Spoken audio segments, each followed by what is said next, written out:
Hello friends, good evening दोस्तों। SSC GD exam 2023-24 के लिए हम अपने नेक्स्ट सीरीज यानी कि सीरीज नंबर 2 को लेकर आप लोगों के सामने आ गए हैं।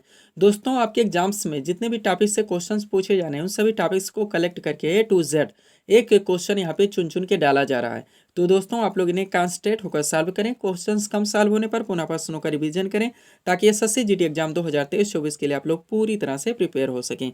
तो चलिए दोस्तों, ज़्यादा समय न लेते हुए हम लोग इन सभी मोस्ट इंपोर्टेंट प्रश्नों को सॉल्व करना शुरू करते हैं। दोस्तों, क्वेश्चन नंबर 1 है हमारा, संविधान का कौन सा संशोधन अधिनियम मिनी संविधान माना जाता है। मोस्ट इंपोर्टेंट क्वेश्चन रहेगा दोस्तों आपके एग्जाम्स के लिए। आप लोग ध्यान दीजिएगा। 42वां संविधान संशोधन, मूल अधिकार, मौलिक कर्तव्य, राज्य के नीति निर्देशक सिद्धांत, संयम राज्य, नागरिकता, महान्यायवादी, महाधिवक्ता, लोक नियंत्रक एवं महालेखा परीक्षक, नदियों से संबंधित क्वेश्चन, जनगणना 2011, खेल जगत हो गया, पंचवर्षीय योजना हो गया, वादक एवं उनके वाद्य यंत्र हो गए, शास्त्रीय नृत्य एवं लोक नृत्य होगा। ये सारे दोस्तों ऐसे टॉपिक्स रहेंगे, इनके इर्द गिर्द ही आपके ज्यादा से ज्यादा क्वेश्चंस एग्जाम में देखने को मिलेंगे। तो चलिए दोस्तों, क्वेश्चन नंबर 1 को सॉल्व करना हम लोग शुरू करते हैं। क्वेश्चन है, संविधान का कौन सा संशोधन अधिनियम मिनी संविधान माना जाता है। राइट आंसर होगा 42वां संविधान संशोधन अधिनियम, जो कि 1976 में किया गया था। यह भी ध्यान रखेंगे।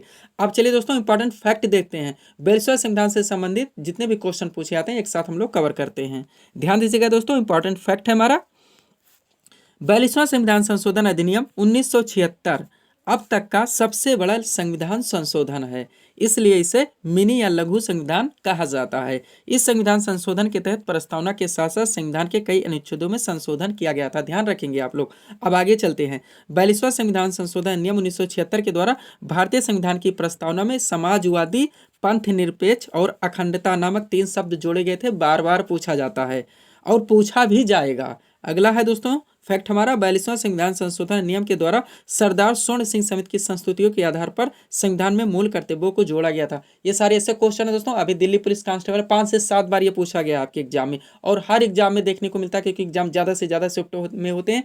तो मोस्ट इंपॉर्टेंट ये दोस्तों टॉपिक्स हैं जहां से आपके इर्द गिर्द हर शिफ्ट में क्वेश्चन पूछा ही जाता है। तो दोस्तों, आप लोग इनका रिविजन जरूर कीजिएगा। हर सेंटेंस से 2 से 3 क्वेश्चन निकल रहे हैं। आगे चलते हम लोग। अगला स्टेटमेंट है दोस्तों, भारतीय संविधान में मूल कर्तव्यों का वर्णन संविधान के अनुच्छेद 51 है। ये भी ध्यान रखिएगा। भाग की बात करें तो 4A में है। प्रारंभ में मूल कर्तव्यों की संख्या 10 थी, लेकिन 86वें संविधान संशोधन 2002 के द्वारा एक मूल कर्तव्य बढ़ा दिया गया, तब से मूल कर्तव्यों की संख्या 11 है। यही एक स्टेटमेंट से दोस्तों कम से कम 15 क्वेश्चन दिल्ली पुलिस कांस्टेबल में बने हैं। आप लोग चाहें तो चेक कर सकते हैं। आगे चलते हैं क्वेश्चन नंबर 2 की ओर। अगला क्वेश्चन दोस्तों, नाटो शिखर सम्मेलन 2023 कहाँ आयोजित किया गया। नाटो आप लोग जानते होंगे, नॉर्थ एटलांटिक ट्रीटी ऑर्गेनाइजेशन, उत्तरी अटलांटिक संधि संगठन। शिखर सम्मेलन 2023 कहाँ आयोजित किया गया, तो विल्नियस लिथुआनिया में। ध्यान देंगे आप लोग। स्टेट का नाम, कंट्री का नाम है लिथुआनिया और उसका शहर है विल्नियस। यहाँ पे आयोजन इसका किया गया था। Full form North Atlantic Treaty Organization, उत्तरी अटलांटिक संधि संगठन। ध्यान रखेंगे, फुल फॉर्म से भी क्वेश्चन पूछा था। हम लोग पूरी तरह से इसको क्लियर भी करेंगे। 2023 में आयोजन इसका हुआ था दोस्तों। जो संस्करण है वो 33वां संस्करण था। ध्यान रखेंगे, नाटो का मुख्यालय ब्रुसेल्स में है और इसकी स्थापना 4 अप्रैल 1949 को की गई थी। ये सारे फैक्ट ध्यान रखेंगे, मोस्ट इंपॉर्टेंट है। अब चलिए दोस्तों, एक क्वेश्चन यहाँ पे करंट का आया हुआ है। अब करंट के बहुत सारे क्वेश्चन जो कि इंपॉर्टेंट हमारे लिए हैं दोस्तों, एक साथ क्लियर कर लेते हैं। क्वेश्चन ऐसा ही करेंगे दोस्तों, एक इंपॉर्टेंट क्वेश्चन डालेंगे और उनके इर्द गिर्द जितने भी क्वेश्चन बनते हैं एक साथ क्लियर कर लेंगे। इससे होगा क्या दोस्तों, कि उन सभी टॉपिक से मोस्ट हमारे जितने प्रश्न बन सकते हैं हमारे एक साथ क्लियर हो जाएंगे। अब करंट के मोस्ट हमारा क्वेश्चन देखिए दोस्तों। क्वेश्चन हमारा आया होता है करंट का। पहला क्रिकेट विश्व कप 2023 का खिताब किसने जीता। सबसे पहले ऑस्ट्रेलिया। आप लोग जानते हैं फाइनल इंडिया ऑस्ट्रेलिया के बीच में नरेंद्र मोदी स्टेडियम 5 नवंबर को दोस्तों खेला गया था। आप लोग जानते होंगे। और इसमें दोस्तों ऑस्ट्रेलिया इसका विजय 19 नवंबर सॉरी दोस्तों 19 नवंबर को खेला गया था। 5 अक्टूबर को इसका पहला मैच खेला गया। रोहित शर्मा कप्तान थे। 6 विकेट से हारा इंडिया। बाकी सब लोग इसके बारे में जानते ही हैं। 10 मैदानों में 10 शहरों में इसका आयोजन किया गया था। टोटल 48 मैच खेले गए थे। अब चलेंगे नेक्स्ट क्वेश्चन। भारत का पहला संविधान साक्षर जिला कौन सा बना है, तो कोल्लम है, जो कि केरल का है। कौन सा है, कोल्लम है, जो कि केरल का एक जिला भारत का पहला संविधान साक्षर जिला घोषित किया गया। नेक्स्ट, हाल ही में किस मेट्रो ने ग्रीन वर्ल्ड अवार्ड 2023 जीता है, तो चेन्नई मेट्रो ने जीता। मोस्ट इंपोर्टेंट क्वेश्चन सारे कलेक्ट किए गए हैं दोस्तों।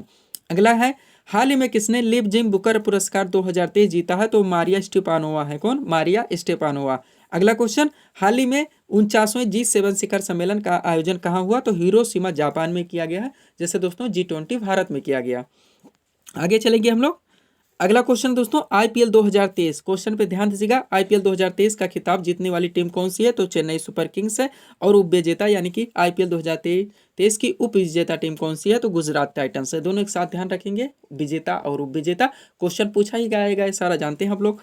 अगला है, हाल ही में 12वां विश्व हिंदी सम्मेलन कहाँ आयोजित किया गया? तो नाडी शहर फिजी में किया गया है 12वां विश्व हिंदी सम्मेलन। अगला है, मातृभूमि बुक ऑफ द ईयर 2023 पुरस्कार से किसे सम्मानित किया गया? तो डॉक्टर पैगी मोहन को किया गया है, ध्यान रखेंगे। अगला क्वेश्चन, हाल ही में एनजीटी के नए अध्यक्ष कौन बने हैं? तो जस्टिस प्रकाश श्रीवास्तव हैं। कौन है? जस्टिस प्रकाश श्रीवास्तव। एनजीटी का फुल फॉर्म भी ध्यान रखेंगे, नेशनल ग्रीन ट्रिब्यूनल यानी कि राष्ट्रीय हरित प्राधिकरण, ध्यान रखेंगे आप लोग। क्वेश्चन पूछा जा सकता है फुल फॉर्म से, मोस्ट इंपोर्टेंट क्वेश्चन है। अगला क्वेश्चन है दोस्तों, हाल ही में किस राज्य ने लाडली लक्ष्मी 2.0 नामक योजना को शुरू किया? मध्य प्रदेश, आप लोग जानते हैं 2.0 लाडली लक्ष्मी योजना शिवराज सिंह चौहान के द्वारा दोस्तों शुरू किया गया था। नेक्स्ट, हाल ही में व्यास सम्मान 2022 से किसे सम्मानित किया गया है? तो डॉक्टर ज्ञान चतुर्वेदी को किया गया है। हाल ही में किसने रेमन मैग्सेसे पुरस्कार 2023 जीता है? तो रवि कन्नन ने जीता है। किसने जीता? रवि कन्नन ने। रिवीजन जरूर कीजिएगा दोस्तों। नेक्स्ट, 3 ग्रैमी पुरस्कार जीतने वाले एकमात्र भारतीय संगीतकार कौन बने हैं? रिक्की केज हैं। और लास्ट है दोस्तों, वर्ष 2023 का लोकमान्य तिलक पुरस्कार किसे प्रदान किया गया? तो प्रधानमंत्री नरेंद्र मोदी को दिया गया है, ध्यान रखेंगे। ये थे दोस्तों करंट अफेयर्स के क्वेश्चन जो हम लोग एक साथ दिए हैं। आगे चलेंगे हम लोग, थोड़ा सा पीडीएफ के बारे में बात कर लेते हैं दोस्तों। यहाँ पे हमारा एक पीडीएफ पड़ा हुआ है। सबसे पहले दोस्तों, इसमें बिहार एसआई यानी का दरोगा है, जिसका एग्जाम दोस्तों आप लोग जानते हैं 17 दिसंबर को है। इसके हमारे द्वारा दोस्तों 7 वीडियो पब्लिश किए गए हैं और 8 वीडियो अभी और पब्लिश किए जाएंगे। टोटल दोस्तों 15 वीडियोस यानी कि 15 यहाँ सेट की पीडीएफ रखी गई है, जिसकी कीमत दोस्तों टोटल 50 रुपीज़ है। इसके आपके पूरे पाठ्यक्रम को यहाँ पे कंप्लीट किया गया है। तो जो लोग चाहते हैं दोस्तों व्हाट्सएप नंबर से हमारे साथ जुड़ सकते हैं। दूसरा, बिहार एसएससी 10+2 का लगा हुआ दोस्तों, जिसमें आपके टॉपिक से सामान्य अध्ययन, सामान्य विज्ञान और करेंट अफेयर्स क्लियर करवाए जाएंगे। बाकी जो मैथ और रीजनिंग बनता है दोस्तों, आप लोग जानते हैं इनका पीडीएफ नहीं दिया जा सकता है, वीडियोस के जरिए आप लोगों को इनके अभ्यास करने होंगे। इसकी भी कीमत 50 रुपीज़ रखी गई है। एसएससी जीडी जिसका हम लोग दोस्तों स्टडी कर रहे हैं, इसका टोटल 25 वीडियो यानी 25 पीडीएफ भी पब्लिश किया जाएगा। आप लोग चाहें तो जुड़ सकते हैं दोस्तों। इसमें आपके जीके, जीएस, करंट अफेयर्स और हिंदी, ये चीज़ें आपकी दोस्तों पूरी तरह से कवर करवाई जाएंगी, जिसका वेटेज 50% है। बाकी 50% आपका मैथ और रीजनिंग बढ़ता है, वो आप लोगों को दोस्तों वीडियो देख के उनके अभ्यास करने होंगे। और लास्ट हमारा पीडीएफ है दोस्तों यूपीपीएससी आरओ 2023 का, इसके पीटी एग्जाम का। 140 क्वेश्चन सामान्य अध्ययन का है, 60 क्वेश्चन हिंदी का है, जिसके 6 चैप्टर पूछे जाएंगे। इसके पूरे पाठ्यक्रम को दोस्तों 40 वीडियोस के जरिए कवर करवाया जाएगा। कीमत 100 रुपीज़ रखी गई है। आप लोग जानते हैं 4600 से 4800 ग्रेड पी की वैकेंसी है, काफ़ी मेहनत इसके मटेरियल कलेक्शन में करनी पड़ेगी, इसलिए इसकी कीमत 100 रुपीज़ रखी गई। तो अगर आप चाहें दोस्तों, ये नीचे हमारा व्हाट्सअप नंबर है, आप लोग मैसेज कर इस पर जुड़ सकते हैं। अब चलते हैं दोस्तों हम लोग नेक्स्ट क्वेश्चन की ओर। क्वेश्चन है, किस अनुच्छेद के तहत राष्ट्रपति वित्त आयोग का गठन करता है? वित्त आयोग का गठन करता है, आर्टिकल से क्वेश्चन आया दोस्तों। अब ये क्वेश्चन सॉल्व कर लेंगे, पुनः जितने भी मोस्ट इंपोर्टेंट आर्टिकल बनते हैं एक साथ क्लियर कर लेंगे। क्वेश्चन है, किस अनुच्छेद के तहत राष्ट्रपति वित्त आयोग का गठन करता है? अनुच्छेद 280 है, मोस्ट इंपोर्टेंट क्वेश्चन है। अब चलिए एक साथ बहुत सारे आर्टिकल हम लोग क्लियर कर लेते हैं जो कि मोस्ट इंपॉर्टेंट होते हैं। ये दोस्तों आप लोगों को चाहिए कि आप अंडरलाइन लगा के पढ़ें, ताकि ज़्यादा समय तक आप प्रिपेयर रहें, कन्फ्यूजन क्रिएट ना हो। एनालिसिस हम लोग करेंगे दोस्तों, एग्जाम के समय में पता चलता है सितार वाला तबला में होगा, तबला वाला दोस्तों शहनाई में चला गया, शास्त्रीय नृत्य केरल का कर्नाटक में हो गया। ऐसे पंचवर्षीय योजना में हम लोग देखें तो किसी में कुछ था लक्ष्य, उसमें डाल दिया। सारे क्वेश्चन हमारे दोस्तों कन्फ्यूजन क्रिएट कर देते हैं। यही कारण होता है कि एग्जाम में गलतियां होती हैं, जिसके कारण सिलेक्शन नहीं हो पाता। तो ऐसे क्वेश्चन दोस्तों आप लोगों को काफ़ी कॉन्सेंट्रेट होकर या तो पीडीएफ लेकर या वीडियो ही देखकर, लेकिन बिल्कुल कॉन्सेंट्रेट के साथ इनको दोस्तों या फिर नोट डाउन करके पढ़ने चाहिए, तभी इसमें दोस्तों अच्छे से अच्छे परफॉर्म हो पाते हैं। क्वेश्चन है, वित्तीय आपात की घोषणा संविधान के किस अनुच्छेद के अंतर्गत होती है? तो अनुच्छेद 360 है। वित्तीय आपात किससे है? अब क्वेश्चन पलट के पूछा सकता है, अनुच्छेद 360 का संबंध किससे है? तो वित्तीय आपात से है, इसीलिए रिवीजन जरूरी होता है। अनुच्छेद 356 का संबंध किससे है? तो राष्ट्रपति शासन से, ध्यान रखिएगा। नेक्स्ट, किस अनुच्छेद के अंतर्गत केंद्र के पास अवशिष्ट शक्तियां हैं? तो अनुच्छेद 248 है। अगला है, संविधान के किस अनुच्छेद में धन विधेयक की परिभाषा दी गई? मोस्ट इंपॉर्टेंट है, आपके एग्जाम में सारे मिलेंगे किसी न किसी शिफ्ट में। संविधान के किस अनुच्छेद में धन विधेयक की परिभाषा दी गई? तो अनुच्छेद 110 है। अगला, किस अनुच्छेद में मंत्रीगण सामूहिक रूप से लोकसभा के प्रति उत्तरदायी होते हैं? तो अनुच्छेद 75 है। कौन सा है? 75 है। आगे चलेंगे हम लोग, महत्वपूर्ण आर्टिकल से उठाए हैं।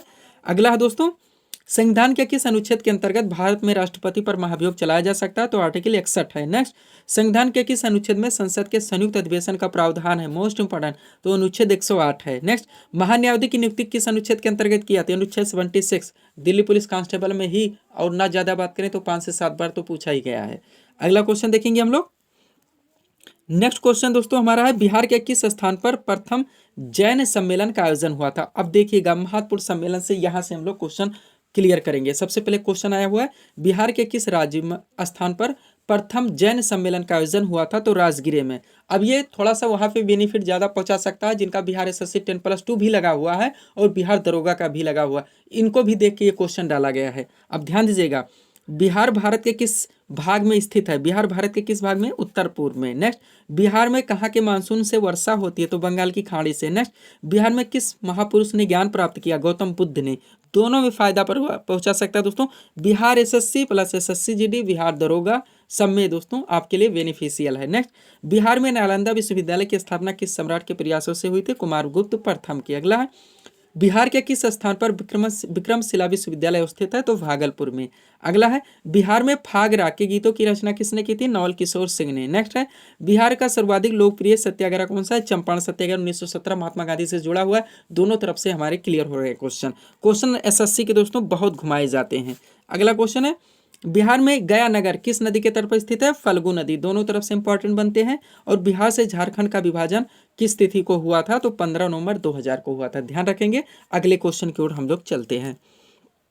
क्वेश्चन है दोस्तों, नंदा देवी चोटी भारत के किस राज्य में स्थित है? तो उत्तराखंड आपका क्लियर आंसर होगा।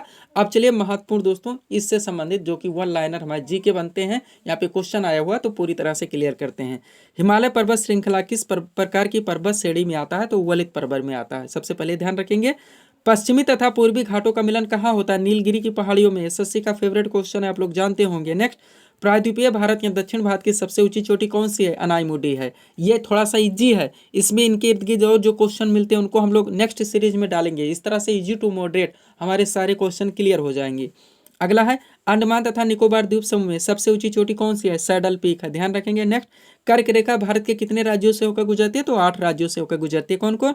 गुजरात, राजस्थान, मध्य प्रदेश, छत्तीसगढ़, झारखंड, पश्चिम बंगाल, त्रिपुरा और मिजोरम। अब यहाँ पे ध्यान रखेंगे, स्टेट का नाम ध्यान रखेंगे जरूर से जरूर, क्योंकि कभी कभी क्वेश्चन पलट दिया जाए, निम्न में से किस राज्य से होकर कर्क रेखा नहीं गुजरती है, तब आप लोग दोस्तों स्टेट का नाम याद नहीं रखते तो ऐसे क्वेश्चन आप लोग सॉल्व नहीं कर सकते। अगला है, भारत के किस राज्य की समुद्री तटरेखा सबसे लंबी है? तो गुजरात की है। सबसे छोटी गोवा की है, ये भी ध्यान रखेंगे। हिमालय की सबसे बाहरी पर्वत श्रेणी कौन सी है? तो शिवालिक है। नेक्स्ट, प्रायद्वीपीय भारत या कह सकते हैं कि दक्षिण भारत की सबसे लंबी नदी कौन सी है? तो गोदावरी है। और नासिक जो शहर है इसी नदी के तट पर स्थित है। अगला है, भागीरथी और अलकनंदा के संगम पर स्थित नगर है वो देवप्रयाग है। नेक्स्ट, वायुमंडल के सबसे निचली परत कौन सी है? क्षोभ मंडल है, जिसमें कि बादल बनते हैं और वर्षा होती है, इसलिए क्वेश्चन पलट के भी पूछा जाता है। वायुमंडल के किस स्तर में मौसम संबंधी घटनाएं घटित होती हैं? तब भी आपका आंसर क्षोभ मंडल ही होगा। नेक्स्ट, ओजोन परत किस वायुमंडलीय परत में पाई जाती है? समताप मंडल में पाई जाती है, जो कि सूर्य से निकलने वाली अल्ट्रावायलेट किरणों से हमारी रक्षा करती है। नेक्स्ट, वायुमंडल में सर्वाधिक मात्रा में कौन सी गैस उपस्थित है? नाइट्रोजन है, उसके बाद ऑक्सीजन है, फिर आर्गन है, फिर कार्बन डाइऑक्साइड है, फिर नियान, हीलियम, क्रिप्टान, जेनान, ओजोन, ये सारी गैसें पाई जाती हैं। हीराकुंड बांध किस नदी पर संचालित है? देखिए दोस्तों एक साथ ले आए, यहाँ पे 3 क्वेश्चन है। हीराकुंड बांध किस नदी पर संचालित है? महानदी। सरदार सरोवर परियोजना किस नदी पर स्थित है? नर्मदा नदी। बांदीपुर राष्ट्रीय उद्यान किस राज्य में स्थित है? तो कर्नाटक में। तीनों ध्यान रखेंगे। आप चलते हैं एक और फेवरेट क्वेश्चन को यहाँ पे उठाते हैं, उनसे उनके इर्द गिर्द जितने क्वेश्चन बनते हैं एक साथ क्लियर कर लेते हैं। जापान का राष्ट्रीय खेल क्या है? राष्ट्रीय खेल से संबंधित क्वेश्चन आ गया दोस्तों, तो ये जूडो है। क्या है? जूडो है। अब चलिए एक साथ उठाते हैं। भारत का राष्ट्रीय खेल हॉकी, इंग्लैंड का राष्ट्रीय खेल क्रिकेट, जापान का राष्ट्रीय खेल जूडो जो कि हमारा क्वेश्चन था, कनाडा का राष्ट्रीय खेल आइस हॉकी, ऑस्ट्रेलिया का राष्ट्रीय खेल क्रिकेट, पाकिस्तान का राष्ट्रीय खेल बेसबॉल। यहाँ तक हमारा हो गया है।